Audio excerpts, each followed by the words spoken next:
Hey guys, what's going on? It's Sergeant Will 5 here, and today what I wanted to go through was a pretty much prequel to a set of ArmA Zeus missions that I personally prepare, that I personally plan, set up, and pretty much provide for those that are my Steam friends and those on the online ArmA community that are pretty serious about good story mode multiplayer mission.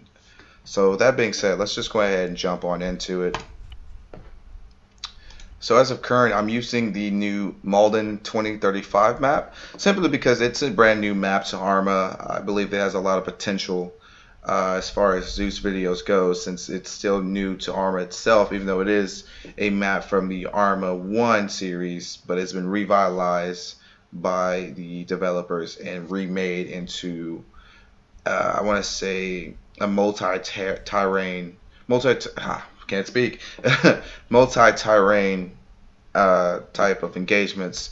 As you can see here, just from this overview map, you have some desert area here, some forest. You probably can't see it, but there's a big city right here. So the possibilities are really endless when it comes to this map. So let's go ahead and load in.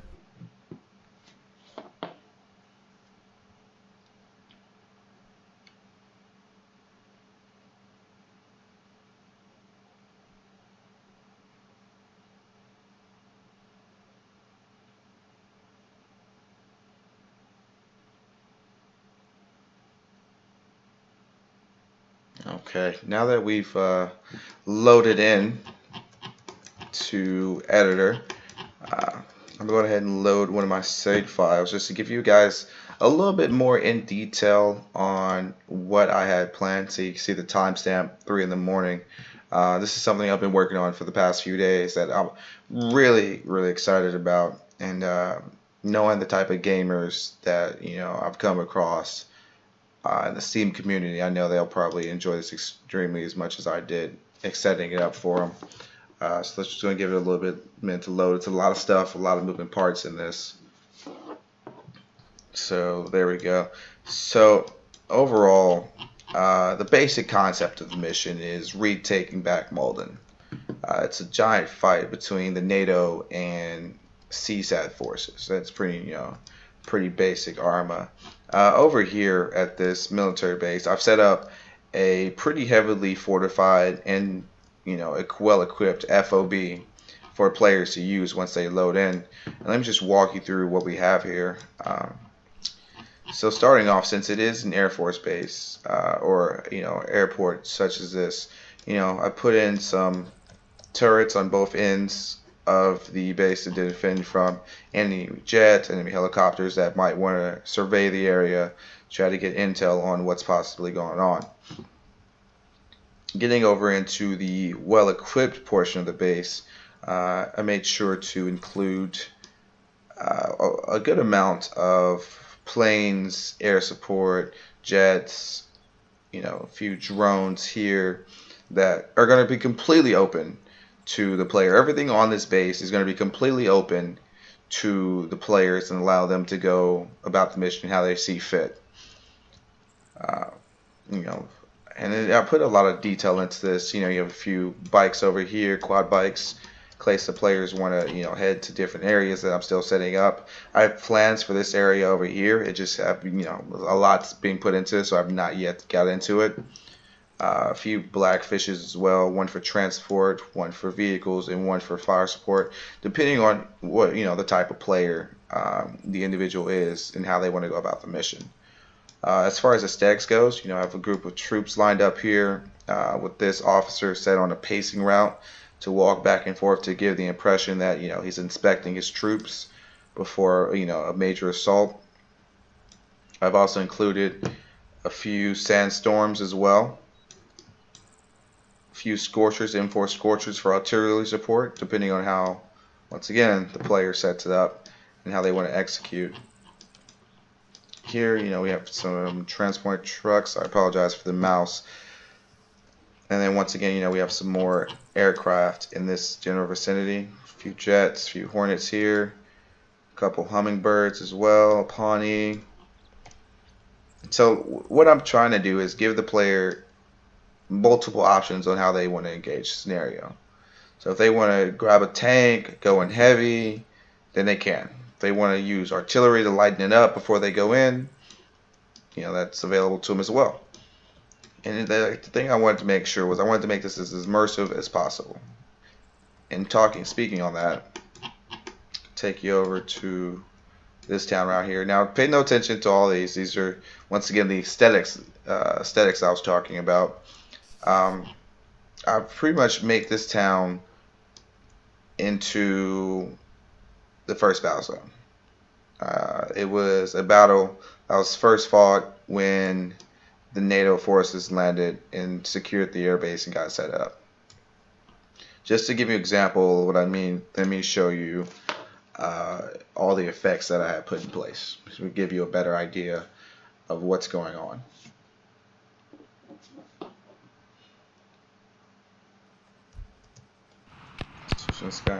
So first thing you hear is the gun effects. So those are not people shooting, those are simply tracers. Now, already I'm pretty sure you caught the fact that there was extreme amount of mortars that just landed. Those were also preset. Those were not any of the AI troops, those were just aesthetics once again that I put in. Now, the immersion level I feel is extremely imperative when we talk about what's going on. And if you can't hear, you can see over here.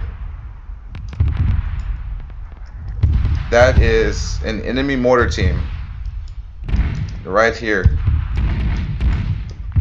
still holding out from NATO forces. So what their barrage is actually hitting is a checkpoint that I've set up in this area. So before the player even gets to the main mission, they have to first fight to get off the base. CSAT forces were driven out of town, but they were able to come down and set up shop here. So as you can see, you have a squad running around here, mortars laying down fire, you have some entrenchments here and there. So it's going to require the players to think about how they want to go about securing this area so that NATO can come in, set up shop back again, and have support, a good line of support to them in their mission.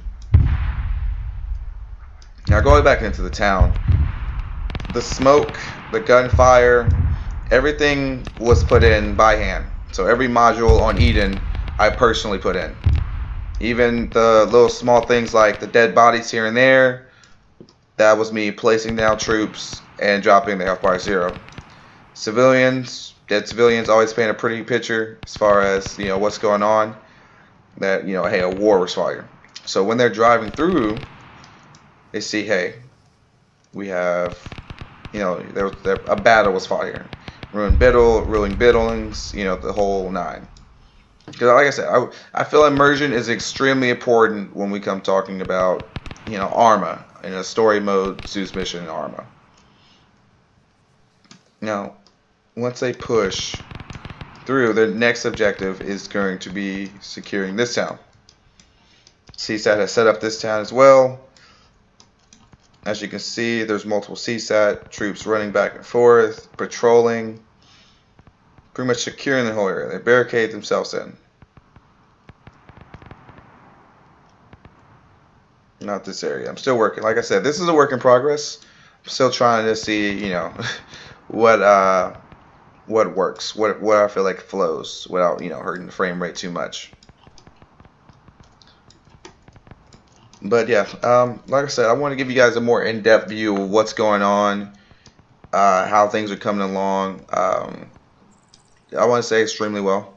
Don't pay no attention to that. That's a surprise for the players when they finally play. Once we actually have players come through and load up and start executing the mission, at least episode 1 of the mission, I will definitely have that video set up for you guys to watch and see how everything plays. But I'm really proud of this. If you return to Eden, let me show you. A lot of this stuff the smoke, the tracers, had to be put down in such a meticulous way that it gave a realistic effect.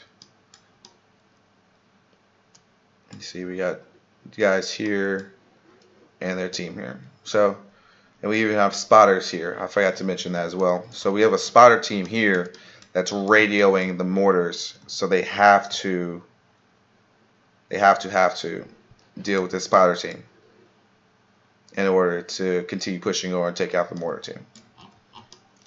But like I said, this is still work in progress. This is going to be episode 1 of the Zeus story mode mission. I haven't come up with a name.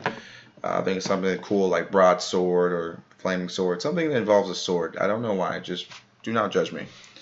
But like I said, once I get close to a complete product and actually get players for a run through, you guys will be the first ones to hear about it. Alright, well, I'm Sergeant Will 5. Please feel free to leave comments below of what you think I should put in.